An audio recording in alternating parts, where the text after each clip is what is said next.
Dewan Keamanan PBB meloloskan rencana gencatan senjata di jalur Gaza yang diusulkan Amerika Serikat pada Senin 10 Juni 2024 sebagai upaya mengakhiri perang Israel-Hamas. Rencana gencatan senjata itu akan dilakukan dalam 3 fase. Pertama, kedua belah pihak melakukan gencatan senjata selama 6 minggu dan membebaskan sandera yang sudah lanjut usia, terluka, dan perempuan. Warga sipil yang mengungsi juga diharapkan kembali ke rumah mereka. Kedua, penarikan seluruh pasukan Israel dan pembebasan seluruh sandera serta tahanan Palestina. Fase ketiga, jenazah semua sandera yang tewas dikembalikan ke Israel dan Gaza kembali dibangun. Kini, satu tantangan yang tersisa adalah persetujuan dari Hamas dan Israel. Sejauh ini Hamas masih belum sepenuhnya menerima rencana tersebut, sementara Perdana Menteri Israel Benjamin Netanyahu menolak beberapa aspek. Lantas, apa saja poin-poin yang sebenarnya mereka perdebatkan?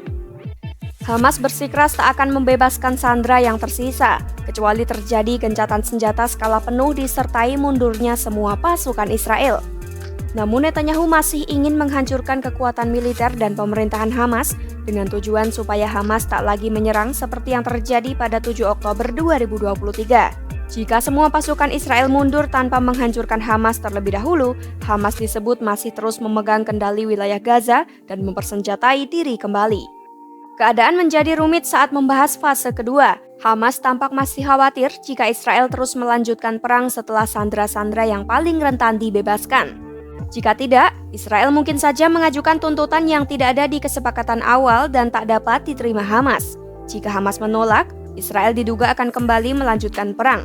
Sementara itu, Israel juga waspada dengan ketentuan yang menyatakan gencatan senjata fase awal akan diperpanjang selama negosiasi berlanjut di fase kedua. Hal itu dinilai membuat Hamas melanjutkan negosiasi yang tidak berujung dan tidak berarti.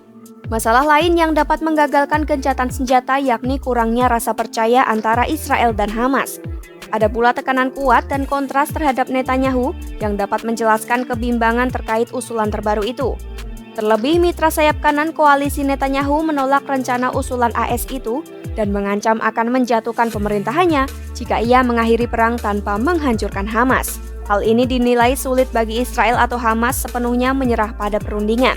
Bagi Israel, hal itu berarti meninggalkan sejumlah sandera yang ditahan di Gaza, sementara bagi Gaza, hal itu memperpanjang penderitaan warga Palestina dan memberi banyak waktu untuk Israel menghancurkan Hamas.